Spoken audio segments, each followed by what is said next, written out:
Wammo Breakfast. The Radio Wammo Breakfast. Well, a bit of an awards night earlier on this week in Auckland City.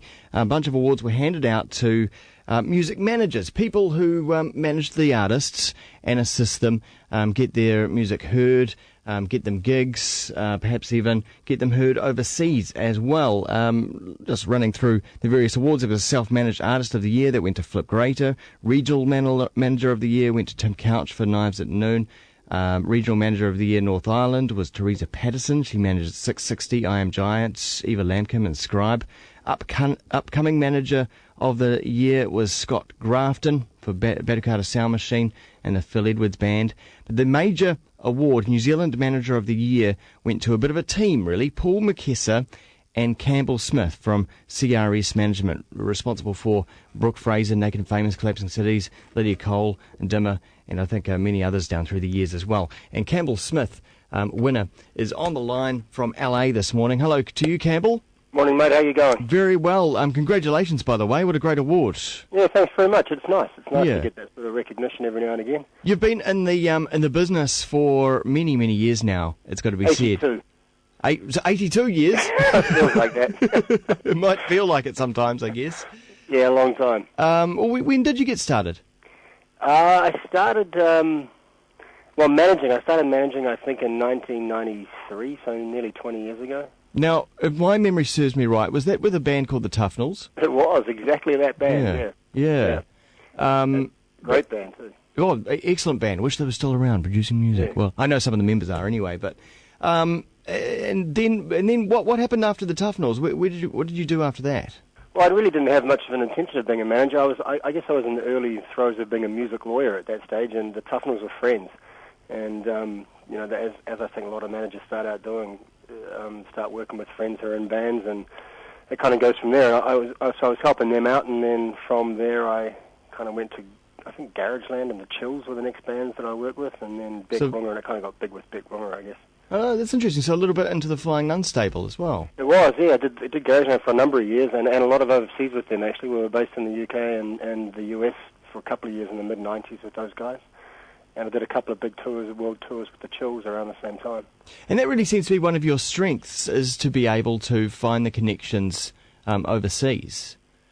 Yeah, it's pretty much my major motivation, to be honest. I mean, I love managing bands, and I think we have some terrific music in New Zealand, but there's only 4 million people there, and you can't really build careers around that. Even the big ones like Beck and Brooke, you can't sustain, a career and a life just focusing on New Zealand. So I've always had ambitions for all of my bands to get them out, and that's kind of why I'm mostly based in the US at the moment, is doing that. Would it be fair to say that New Zealand musicians should look to carve their niche in New Zealand, but then find that same niche, but on a bigger scale overseas?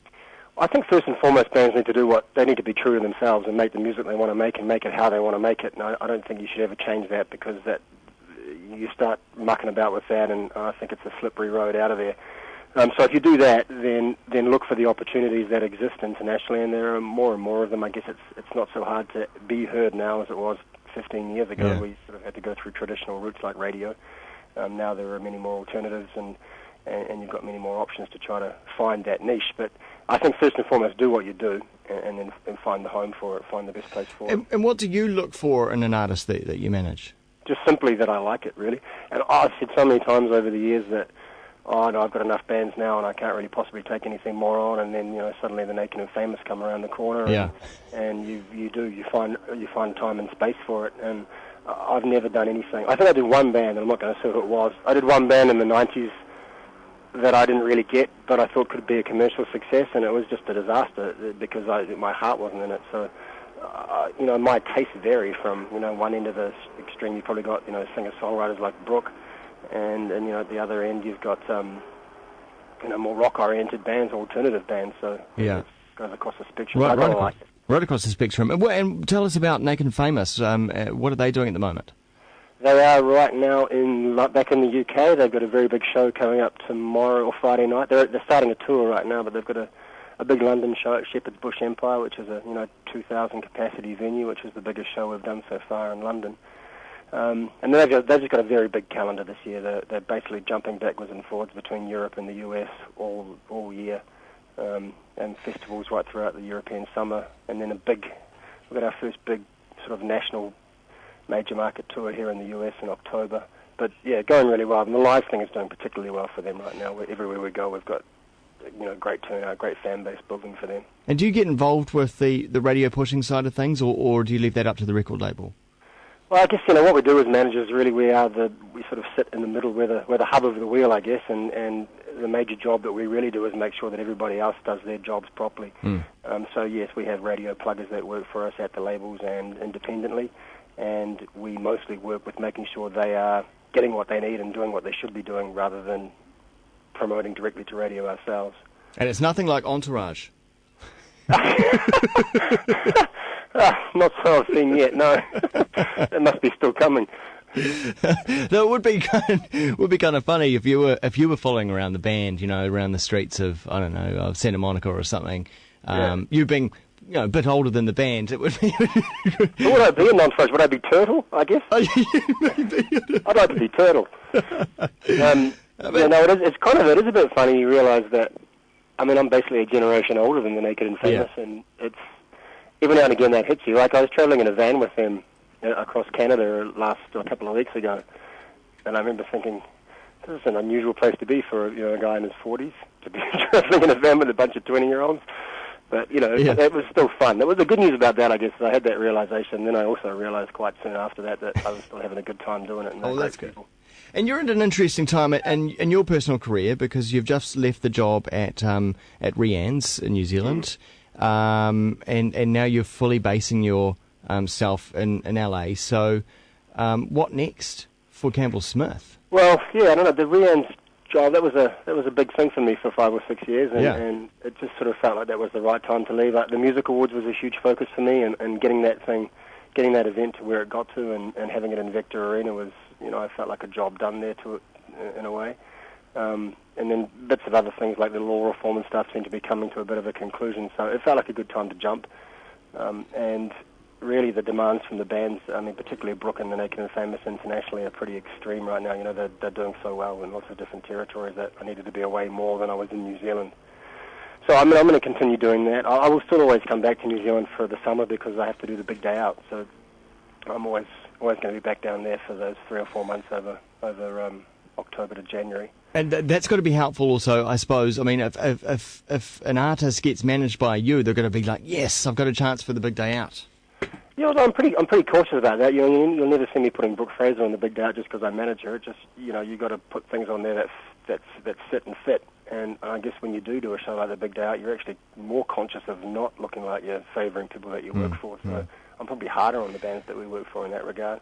So tell me now that you're going full circle or something, and you're actually about to set up a music file sharing site there in LA. Is that what you're doing? Yeah, I'm giving it all away. That would be the next step, wouldn't it? Really, to flip sides. No, not anytime soon. A legal one, perhaps. Oh, listen, the thing that I always, we touch on the copyright issue and the law issue. I just think that artists ought to be able to control their own rights and do what they want to do with them. And if artists want to give music away, that's good luck to them, and they should have the right to do that. But similarly, if they don't want it being stolen, they should have the right to be able to try to stop that from happening.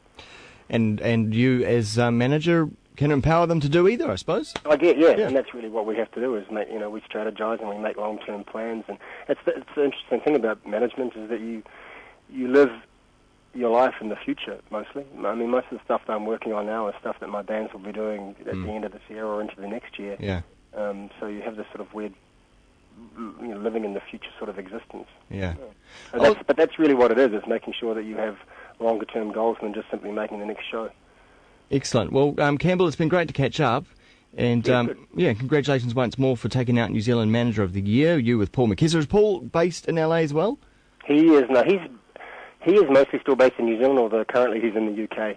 He's up there. He's actually up there for most of summer because the Naked and Famous are touring there throughout summer, and Brooke is also touring a lot in Europe this summer, so he's there for a bit. Brilliant. All right, well, hope to catch up again soon. Thanks, Campbell. Cheers, Wammo. See you, mate. Cheers. Campbell Smith over there in LA. He took out the New Zealand Manager of the Year for CRS Management along with Paul McKesser at the Music Managers Forum Awards. Time now here on Kiwi, 29 minutes.